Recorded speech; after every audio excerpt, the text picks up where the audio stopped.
Racial injustice has always been going on. If we want to look back in history times, we think about the poor boy of Emmett Till who was poorly lynched because of the color of his skin. We look at Kyle Smith's story and how he tells how he was racially profiled at the age of 16 and what racial injustice means to him.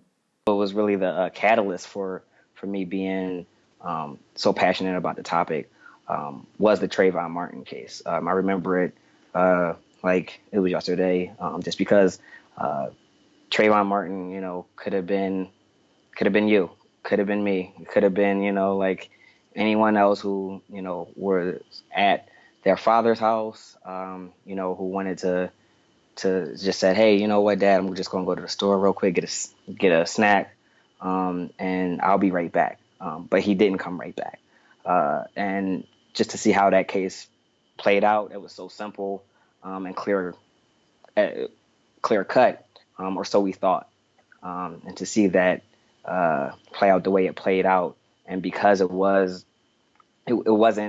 although it wasn't a police officer for that matter, it was a reflection of how the justice system has consistently failed us as a community. I mean, I was taught that, you know, I feel like as a kid, you always want to be, like a cop or a firefighter, and my mother never,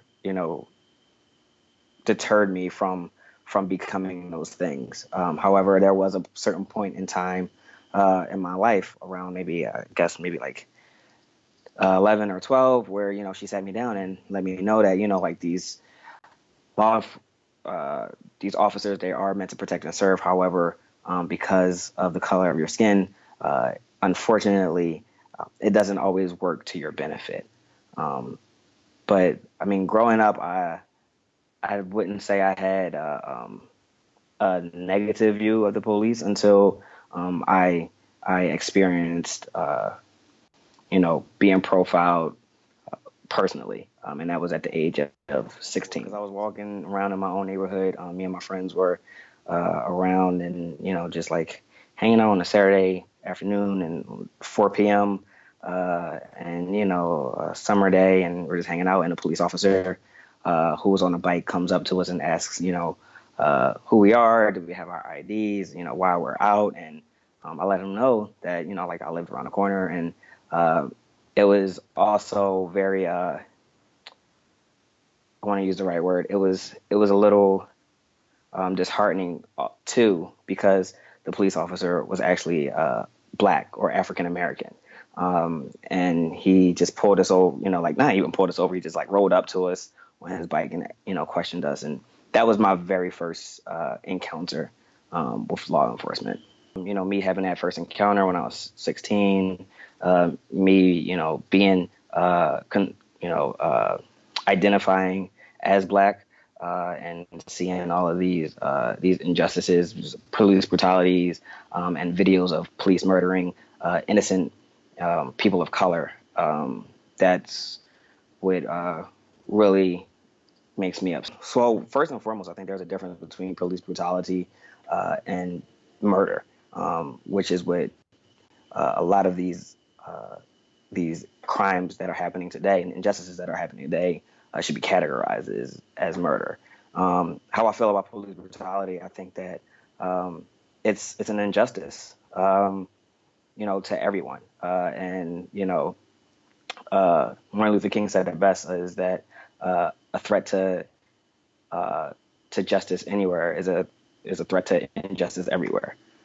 So I think that police brutality is awful, and especially because it happens to so many people um, who are of color, specifically, and being targeted because of the color of their skin. I think it starts with so many different variables. Uh, Mass incarceration being one of them.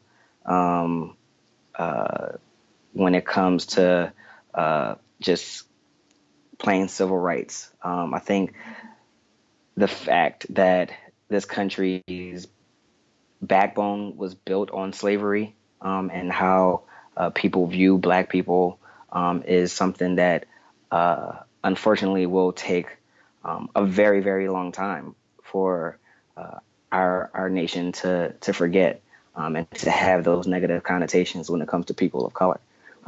So I honestly I don't have a clear answer as to what would be the stop to police brutality or police murders. I think that of course having more officers of color who are familiar with these communities, who come from these communities, would help. However, the the fraternity of the police, um, it's it's inherently discriminatory.